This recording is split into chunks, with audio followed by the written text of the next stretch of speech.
morning, everyone. Hope you're all having a wonderful day today. Today, we're taking a look at the Mark IV. Now, before we get into the video, you should all know that this is an upper receiver that I personally make and sell, so I'm going to be a little biased. There's not going to be any sort of calls to action or other things in this video because, again, for all intents and purposes, this video is basically an ad. Now, this upper receiver has been out for almost a year. At this point, it's gone through a few different changes.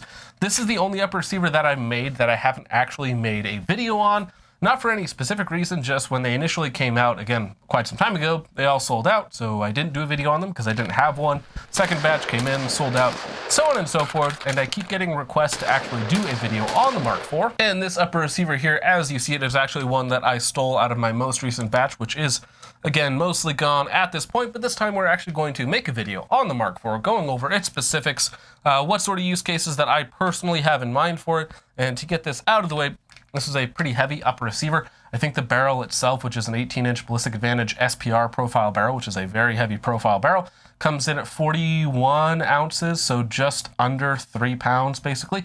It's a fairly heavy barrel. The entire upper receiver completed minus the accoutrements is about 4.9 pounds.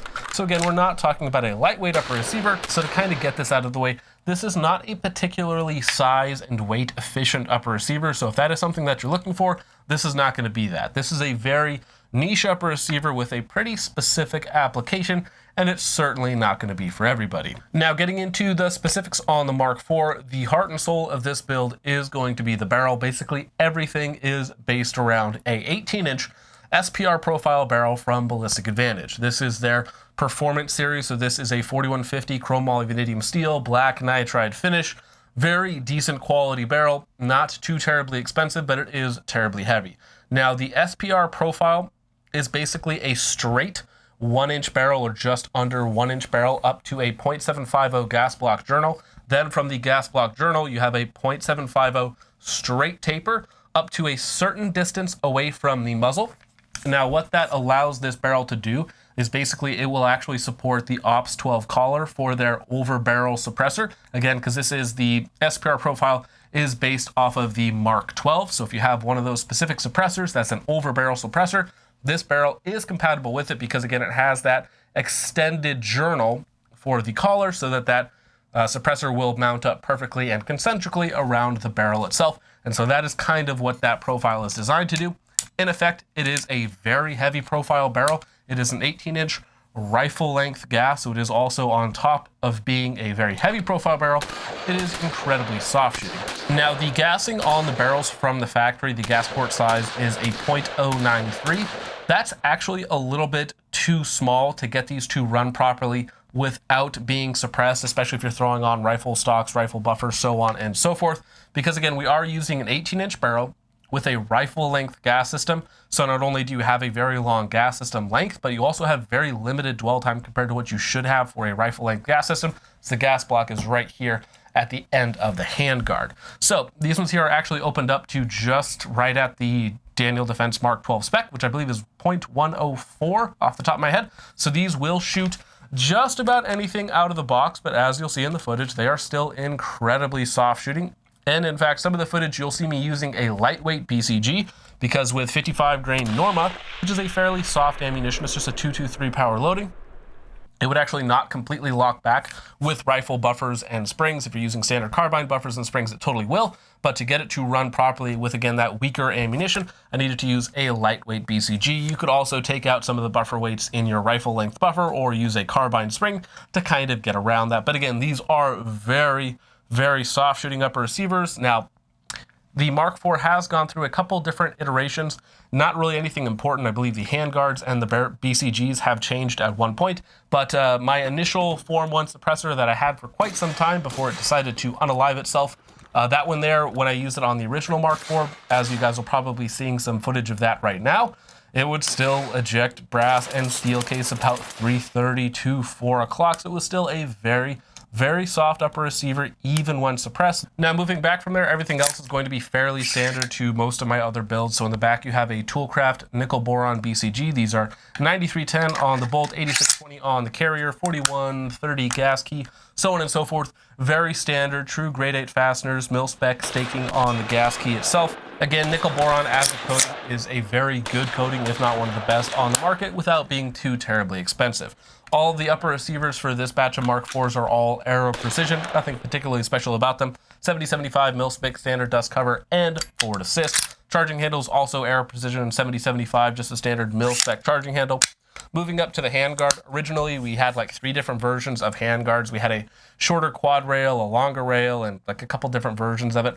On this version though, they are all 15-inch Break Arms M-Lock rails, so you have M-Lock at the 3, 6, and 9 with a full-length pick rail on top, and then a wedge lock system to clamp it to your steel barrel nut. Now, wedge lock versus other systems, there are definitely better systems out there or ways to make a wedge lock a little better.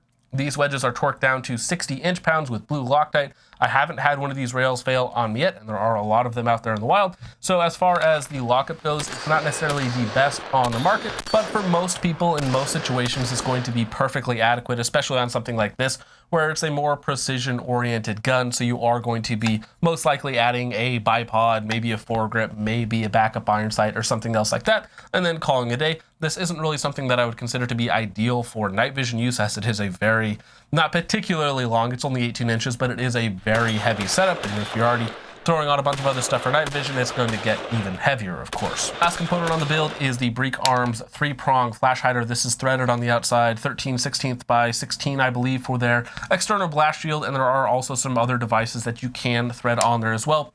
The flash hider itself is fairly inexpensive, fairly lightweight, does a good job of removing flash. There were some issues on the earlier models breaking off the actual prongs themselves. They've since redesigned it internally so they have a little bit more material and reinforcement there. So again, I haven't had any issues since they made that update. Now that's about it for the basic parts list, but if we want to go over assembly for a minute. So on the gas blocks themselves, they are dimpled and pinned in place with either a steel spiral roll pin or a steel solid pin. The barrels themselves are dimpled, as well as the set screws on the gas blocks have Permatex 272 applied to them, which is basically a high temperature thread locker. Now, when it comes to the upper receivers and barrels, the upper receivers are always the first component that I work on. They are lapped using a Wheeler lapping tool to make sure that they have a very flat, very concentric face of the upper receiver so that that barrel extension fits in there perfectly and again has a perfectly square lockup. On top of that, we also bed the barrels to the upper receiver using a Loctite 620 or 609, depending on what I'm using that specific day. We then season the threads on the upper receiver extension with a Permatex anti-seize solution, just so it doesn't lock up over you over a long period of time and many thousands of rounds.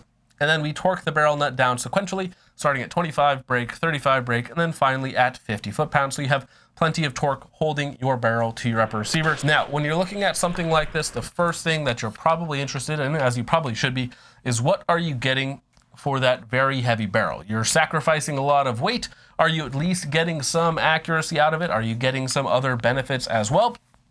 And well, fortunately, in this case, you certainly are. All of the 18-inch SPR barrels that I have personally tested have been able to produce MOA or even sub-MOA groupings with the right ammunition. Now, accuracy is always going to be very anecdotal to this specific upper receiver with that specific ammunition that I was using on that day. Fortunately, again, with this upper receiver, I found multiple loadings that it will shoot MOA or better. This one here I've taken out to 600 yards, just again with that Norma 55 grain ball, which is a very accurate ammo in this upper receiver, shooting 1 MOA at 100 yards. It also really liked Nosler 77 grain, coming in at sub MOA with Nosler 77 grain. It also produced a 1 MOA group with HSM 77 grain and 75 grain Hornady Super Performance Match also came in at right at 1 MOA. So the upper receivers, the barrels, are certainly capable of putting out exceptional accuracy. Now, the problem with these barrels is that they're still not going to be super size and weight efficient. You can find accurate barrels that are going to be as accurate. You might even be able to find barrels that are more accurate than this without the size and weight penalty that you get from an 18-inch heavy barrel. However, again, another benefit of that weight with this specific gun is, especially as we take it out to a little bit longer range, is the gun itself is more stable. Now you can always throw on a brake and just remove the recoil entirely, basically. On top of that, with a heavier barrel, they are going to be more rigid. There's just more material here. So you're going to have less dispersion with heat. Theoretically, you're going to have better thermal characteristics. You're also going to get less deflection if you're putting on like a suppressor or something at the end of the gun, because of course the barrel itself is more rigid. So it's going to have, in theory, less point of impact shift, though that's also going to be greatly dependent on the suppressor that you're using. there are a lot of benefits to a heavy barrel, but again, the main downside of a heavy barrel is the fact that it's a heavy barrel. So again, these are much more of a niche upper receiver than a lot of the other uppers that I produce. These are certainly not for everyone. If you're looking for a do-it-all gun or even just a dedicated long-range gun, this doesn't really fit either of those roles. This is more of a maximum accuracy, minimum deflection, minimum cost as well, while still retaining some portability. For instance, if you had to use this in an urban environment, you could go through a house with an 18-inch gun where a 20, 22, 24 might be a little bit more awkward. And then, of course, you still have an acceptable or an exceptional level of accuracy for your use case. Again, as long as it's inside 600-700 yards, that's really where an 18-inch 5.56 is going to excel at, is inside of that distance. Now, again, you can always get more velocity. You can throw on a 24-inch bull barrel and get, ridiculous accuracy with maximum velocity. Not really what this is designed to. You do have still some level of portability, some level of maneuverability, even though it is, again, a heavy barrel that you're not going to get out of much bigger, heavier systems. So again, an upper receiver like this isn't really something that I would recommend to most people. And remember, I am selling these upper receivers. Again, these are for high volume of fire, high accuracy, mid-range with a hint of portability in there. Again, it's a very, very niche audience. So that basically does it for the Mark IV. I'm not really going to go too much more into detail and use case or whatever else you guys can come up with on your own, but I will briefly go over the setup. This is a Vector Continental 3-24. This is a hunting scope. So it's definitely, the reticle leaves a lot to be desired. However, if you know anything about Vector optics, their Continental line has German shot glass. So while this is a not too terribly expensive scope, I want to say it's about $800. This has some of the best glass on the planet, especially for a sub $1,000 optic. 3-24, exceptional field of view, very decent illumination, very odd feature set. We'll talk about this in a future video. Again, best glass on the planet, excellent field of view, mediocre reticle, and it kind of hurts you at long range. We'll talk about that a little later on. I have an offset North Tac red dot, which is basically a Sig Romeo M5 clone. Or no, just Sig Romeo 5. And then at the end here, what we have is a UTG. I think this is their Recon Flex bipod. I picked this up for about 40, 50 bucks a while ago. It's actually pretty decent. So what it does is it keeps the bore balanced in the center, as you can see there, by attaching to the M-LOK slots. It's not particularly heavy. I think they both come in at like 11, 12 ounces combined. A lot of flexibility. This is the longer version. Now, the problem with it is very, very slow to adjust. So if you need to do something quickly, because they don't have really any pan or tilt built in, or at least not that much like you would have something on a Picatinny bipod on the bottom, they are very inflexible and very slow to adjust. However, the trade-off there with this bipod is once you get it set up and locked into position, it is incredibly stable, especially with a 18-inch gun that is very heavy, very softly gassed. In a setup like this, you are absolutely able to just sit there, and even at like 400 or 500 yards, just sit there and shoot round after round after round. And again, because this bipod is incredibly stable, not something that I would use if you're going to be very mobile and shooting from awkward positions, because the bipod just is very slow to adjust. And again, if you're trying to do something quickly, this bipod is going to fight you every inch of the way. Very stable. So if you're shooting at a single target from a prone position, you get it set up the way you like it, it is going to be very, very stable, especially with a gun like this.